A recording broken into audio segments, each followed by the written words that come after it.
మీ అందరికీ నా వందనాలు.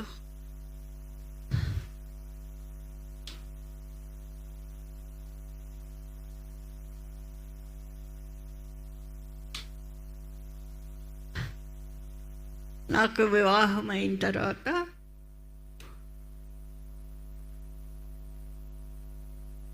1982 28/12 వివాహం అయింది జైపాల్ గారితో. అయిన తర్వాత ఒక వారం రోజులకి నాకు ఒక ఏంజల్ తీసుకొచ్చి చూపించి ఈ బిడ్డను నీకు ఇస్తున్నాను అని చెప్పిన వెంటనే నేను నా భర్తతో ఏమండి ఇలా వచ్చింది కదా అని. అప్పుడు ఆ వెంటనే నేను కన్సీవ్ అయ్యి పెళ్ళైన 9 నెలలకి బిడ్డ పుట్టేశాడు. ఆ బిడ్డ పుట్టినప్పుడు 6వ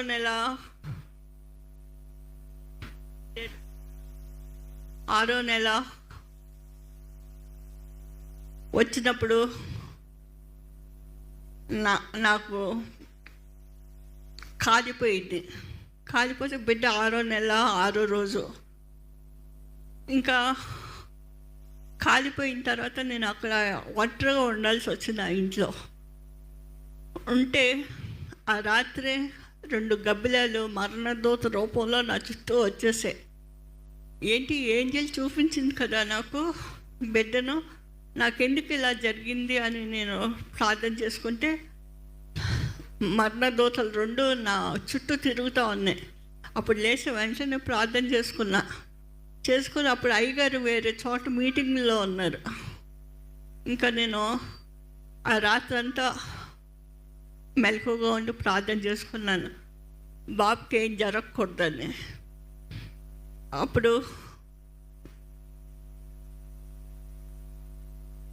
8వ నెల 17వ రోజు వచ్చింది. అప్పటి వరకు ఆ కాళ్ళు 2 కాలిపోతే నాకు అది బాగా అవడానికి 8 నెలల 15 రోజులు పట్టింది. డేస్ దగ్గరికి వస్తున్నాయి. ప్రభా ఏంటైనా నాకు ఇలా జరిగింది, నువ్వు నా తోడుగా ఉండు, నేను నా గర్భం ధరించిన నా బిడ్డకు ఏ కీడు కలగకూడదు, ఏ మరణం రాకూడదు అని నేను ప్రార్థన చేసుకుంటూ ఉన్నా. ఆ సమయంలో దేవుడు 8 నెలల 17 రోజులకి నాకు ప్రసవ వేదన మొదలైంది. రాత్రి 1 గంటకి మొదలైనప్పుడు కరెంటు పోయింది, పెద్ద గాలి వర్షం, చాలా బీభత్సంగా ఉంది వాతావరణం అంతా. అప్పుడు నేను బయట ఊరికెళ్ళి 3 మైళ్ళు దూరం వెళ్ళాలి హాస్పిటల్ డెలివరీకి. అంత దూరం వెళ్ళాక అక్కడే మంత్రసాన్ని పిలుచుకొని వచ్చి ఆ బిడ్డను 1 నిమిషంలో, పెయిన్ అంటే నాకు తెలియదు, 1 నిమిషంలో ఆ బిడ్డ బయటకు వచ్చాడు. వచ్చిన తర్వాత ఆ బిడ్డకి ఏమైనా జరిగిందేమో అని చూస్తే చాలా అందంగా చాలా చక్కగా ఆ బిడ్డను చూసా. ఆ బిడ్డను ఆయన కృపలోనే పెంచాలని నేను ప్రార్థన చేసుకుంటున్నప్పుడు ప్రభువు నాకు ఆ బిడ్డను ఈ విధంగా ఇచ్చాడు. తర్వాత ఒకసారి తను చదువుకునే సమయంలో నేను గర్భంలో ఉండగా బిడ్డల కొరకు ప్రార్థన చేసేదాన్ని. ప్రభా నా బిడ్డలు అందంగా ఉండాలి, ప్రభా నా బిడ్డలు 6 అడుగుల పైన పెరగాలి అని ప్రార్థన చేసుకున్నాను. ప్రతి చిన్న విషయం ప్రార్థన చేసుకునేదాన్ని. నేను ఏ డాక్టర్ని ఎవరి దగ్గరికి వెళ్ళలేదు నా గర్భంతో ఉండగా. ప్రతి విషయం కూడా నాకు ఏ తలంపు వచ్చినా సరే నేను దేవుని నామంలో ప్రార్థన చేసుకొని ప్రార్థనలు అడుగుతూ ఉండేదాన్ని. ప్రభు అలాగే నాకు 3 బిడ్డలను ఎంతో ఎత్తుగా ఎంతో అందంగా ఇచ్చారు. మళ్ళీ నేను నా బిడ్డల కొరకు ప్రార్థన చేసుకున్నాను. ప్రభా నువ్వు నాకు ఇచ్చిన బిడ్డలను నీ సేవకులుగా సిద్ధపరచండి, కోత ఎంతో విస్తారంగా ఉంది, కోసే పని వాడు తక్కువ అన్నది చెప్పావు కదా, నీ కోత పనివారుగా 3 బిడ్డలను సిద్ధపరచండి అని నేను అలా ప్రార్థన చేసుకున్నాను. ఆ విధంగా 83 17వ తారీఖున పుట్టాడు. తర్వాత నాకు రెండవ బిడ్డ 1985 మార్చి 11న పుట్టాడు. మూడవ బిడ్డ ఆగస్ట్ 1న 86వ సంవత్సరానికి పుట్టాడు. ఈ విధంగా ముగ్గురు బిడ్డలు దేవుని సేవలో ఉంటూ దేవుని నామంలో బలంగా పనిచేసుకుంటూ ఉన్నారు. ప్రభు కృపలో ఇంతవరకు ప్రభువే నడిపిస్తూ, ప్రభువే వారికి సహాయం చేస్తూ, ప్రభువే బలపరుస్తూ ఉన్నాడు. నా భర్త నన్ను అనేక విధాలుగా ప్రేమిస్తూ, అనేక విధాలుగా చూసుకుంటూ నాకు ఎంతో సహకారిగా ఉండేవారు. ఆయన మీటింగ్కి వెళ్ళేటప్పుడు కూడా ప్రతి నిమిషం పిల్లల కొరకు, నా కొరకు ఆలోచిస్తూ ఉండేవారు.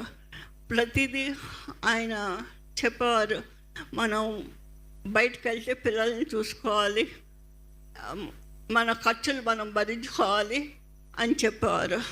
ఆ విధంగా అలాగే సేవలు ఆయన ఎప్పుడూ నేను వెనక్కి తీయలేదు. ముందు సేవకు పంపించేదాన్ని. పిల్లల ముగ్గురిని దేవుని నామంలో నడిపిస్తూ పెంచుతూ దేవుడు నాకు సహాయం చేశాడు. ఈ విధంగా ప్రభు కృపను బట్టి నేను ప్రార్థన చేసుకున్నాను. వారు చదువు కొంచెంగా ఒకసారి AMI అనే కోర్స్ చేస్తున్నాడు. అది చాలా పెద్ద కోర్సు, ఎక్కడెక్కడి నుండో ఇస్తారు. ఆ బుక్స్ అన్నీ చదవాలి. తను బీటెక్ ఆ కోర్స్ చేస్తున్నప్పుడు, మమ్మీ ఇన్ని బుక్స్ చదవాలి, ఏం చదవాలో ఏంటో తెలియదు, ఇంత కోర్స్ ఇస్తున్నారు, ఈ కోర్సులో ఏం చేయాలి నాకు అర్థం కావటం లేదంటే, నాన్న నువ్వు ప్రార్థన చేసుకొని నువ్వు వెళ్ళి రాయి, నువ్వు వచ్చే వరకు మోకాళ్ళ మీద ఉండి ప్రార్థన చేసుకొని ఉంటారు అని చెప్పినప్పుడు, అలాగే ఆ బిడ్డ ఇంటికి వచ్చే వరకు మోకాళ్ళ మీద ఉండి ప్రార్థన చేసుకుంటూ ఉండేదాన్ని.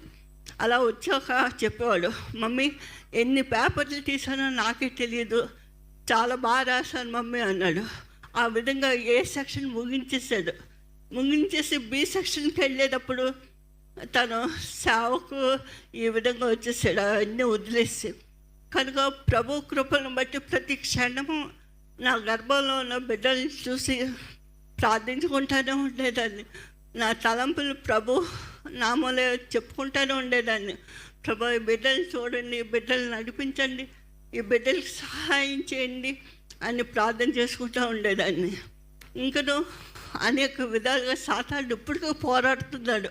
కానీ దేవుని కృపను బట్టి, దేవుని మహిమను బట్టి, దేవునికి మహిమ గంట తెచ్చేలాగా వాడుకోండి ప్రభు అని నేను ప్రార్థన చేసుకుంటూ ఉంటాను. ప్రభు కృపను బట్టి ఇంతవరకు సేవలో ఉంటున్న నా బిడ్డల కొరకు మీరు అందరూ ప్రార్థన చేయాలని మిమ్మల్ని కోరి ప్రార్థించుకొచ్చుతున్నాను.